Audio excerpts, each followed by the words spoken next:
ભાવનગરની અંદર લઠ્ઠાકાંડ થયો, 4 વ્યક્તિના મૃત્યુ થયા અને 20ને હજી હોસ્પિટલની અંદર સારવાર અર્થે ખસેડવામાં આવ્યા. ભાવનગરના જાગૃત યુવાન તરીકે ઘણા બધા અલગ અલગ સવાલો થાય છે.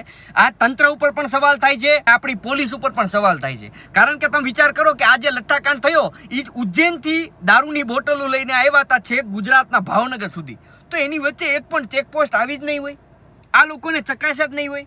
હવે આ લોકો વાત કરી રહ્યા છે કે ભાઈ અમે અત્યારે દોષિત હશે એને સજા અવશ્ય ને અવશ્ય આપીશું. એવી રીતના મેં તંત્રના 1-2 વ્યક્તિના વિડીયો જોયા. તો ભાઈ અત્યાર સુધી કેમ સૂતા હતા તમે લોકો? એક બાજુ એવું કહેવાય રહ્યું છે કે ભાઈ ગુજરાતની અંદર તો દારૂબંધી છે, તો આવો મારી જોડે.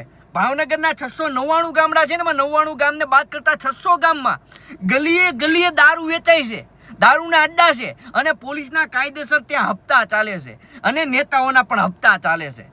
તો કઈ રીતે આમાં ગુજરાતમાં દારૂબંધી છે? માત્ર ખાલી ભાવનગરનો પ્રશ્ન નથી, પરંતુ આખા ગુજરાતની અંદર અમુક તો ઘરે ફ્રી હોમ ડિલિવરી દેવા પણ આવે છે દારૂની બોટલોની. તો આ બધું દારૂ આવે છે ક્યાંથી? બંધી છે તો. અને હવે આ લઠ્ઠાકાંડ પછી 1 મહિના સુધી ક્યાંય તંત્ર આદેશ આપશે અને પોલીસ કામ કરશે, 1 મહિના સુધી કોઈને ક્યાંય પણ દારૂ મળશે નહીં. 1 મહિના સુધી જ.